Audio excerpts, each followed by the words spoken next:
রাজধানীর বসুন্ধরা আবাসিক এলাকায় একটি ভাড়া ফ্ল্যাটে জন্মদিনের অনুষ্ঠানের আড়ালে চলছিল নাশকতার ছক।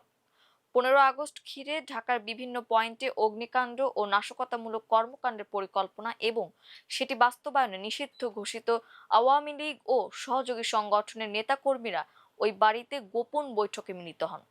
খবর পেয়ে সেখানে অভিযান চালায় আইন শৃঙ্খলা রক্ষাকারী বাহিনী। গ্রেফতার করা হয় 54 জনকে। গ্রেফতার হওয়া 54 জনের মধ্যে 52 জনকে আদালতের নির্দেশে কারাগারে পাঠানো হয়েছে। অপ্রাপ্ত বয়স্ক হওয়ায় দুজনকে গাজীপুরের টঙ্গী শিশু উন্নয়ন কেন্দ্রে পাঠানো হয়।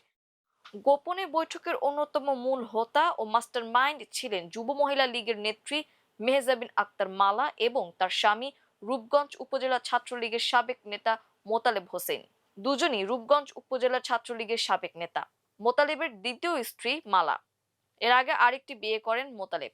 সেখানে তার 4 সন্তান রয়েছে। আওয়ামী আমলে জমি দখল, চাঁদাবাজি, জমির সেটেলমেন্ট ও বালুর ব্যবসা করে বিপুল বিত্ত বৈভবের মালিক হন তারা। এর ধারাবাহিকতায় এম ব্লকের নিরিবিলি পরিবেশে ওই ফ্ল্যাট ভাড়া নিয়ে গোপনে সন্ত্রাসী নেটওয়ার্ক পরিচালনা করছিলেন এই দম্পতি। বসুন্ধরা আবাসিক এলাকায় মোতালেবের একাধিক ফ্ল্যাট রয়েছে বলে স্থানীয় সূত্রগুলো আমার দেশকে জানিয়েছে।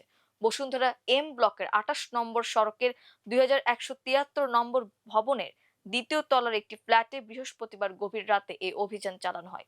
বাড়িটি বসুন্ধরা এলাকার একটি ইংলিশ মিডিয়াম স্কুলের মালিকের বলে জানা গেছে, তবে বাড়ির মালিক ওই ভবনে থাকেন না। বসুন্ধরার বৈঠকে গ্রেফতারদের মধ্যে মেহজাবিন আক্তার মালা এবং তার স্বামী মোতালেব হোসেনকে ঘিরে তদন্তে বিশেষ গুরুত্ব দেওয়া হচ্ছে।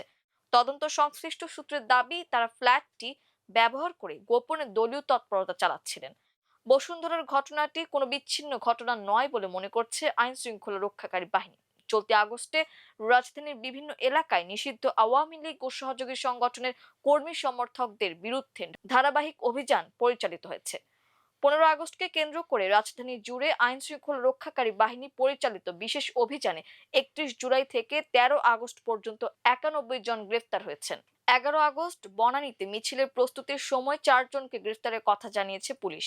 সেখানে ককটেল বিস্ফোরণের অভিযোগ রয়েছে। 7 আগস্ট বনানীর আর্মি স্টেডিয়াম সংলগ্ন এলাকায় মশাল মিছিলের প্রস্তুতির অভিযোগে 7 জনকে আটক করা হয়। বসুন্ধরার অভিযানের পাশাপাশি মিরপুরেও আওয়ামী লীগের কেন্দ্রীয় পর্যায়ের এক নেতা ও অঙ্গ সংগঠনের এক কর্মীকে গ্রেফতারের তথ্য এসেছে। পুলিশের অভিযোগ, তাদের বিরুদ্ধে শেখ হাসিনাকে দেশে ফেরানোর নামে নাশকতামূলক কর্মকাণ্ডের সঙ্গে সম্পৃক্ততার অভিযোগ রয়েছে। এসব অভিযোগের সত্যতা তদন্ত ও বিচারিক প্রক্রিয়ার মাধ্যমে নির্ধারিত হবে। 15 আগস্টকে সামনে রেখে রাজধানীর নিরাপত্তা ব্যবস্থায় বাড়তি প্রস্তুতি নেওয়া হয়েছে। প্রবেশপথে তল্লাশি, গোয়েন্দা নজরদারি, গুরুত্বপূর্ণ স্থাপনায় নিরাপত্তা বৃদ্ধি, ডিবি ও সিটিটিসির তৎপরতা এবং প্রয়োজনে বিশেষায়িত ইউনিট প্রস্তুত রাখার কথা জানিয়েছে আইন শৃঙ্খলা রক্ষাকারী বাহিনী। Metro rail station, rail station, bus terminal, লঞ্চঘাট, শপিং মল সহ জনসমাগম পূর্ণ এলাকাগুলোয় নজরদারি বাড়ানোর কথা রয়েছে। র্যাবের পক্ষ থেকেও সাইবার স্পেসে নজরদারির কথা বলা হয়েছে।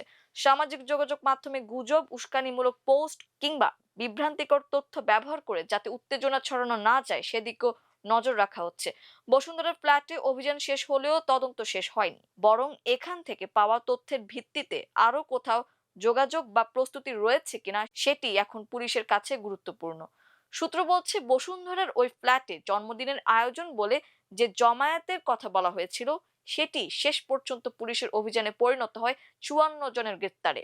পুলিশের দাবি সত্য হলে এটি শুধু একটি গোপন বৈঠক নয়, বরং 15 আগস্টকে ঘিরে নাশকতার প্রস্তুতির একটি গুরুত্বপূর্ণ ঘাঁটি ছিল। আর সেই সূত্র ধরেই এখন রাজধানীর অন্য প্রান্তেও নজর বাড়িয়েছে আইন শৃঙ্খলা রক্ষাকারী বাহিনী।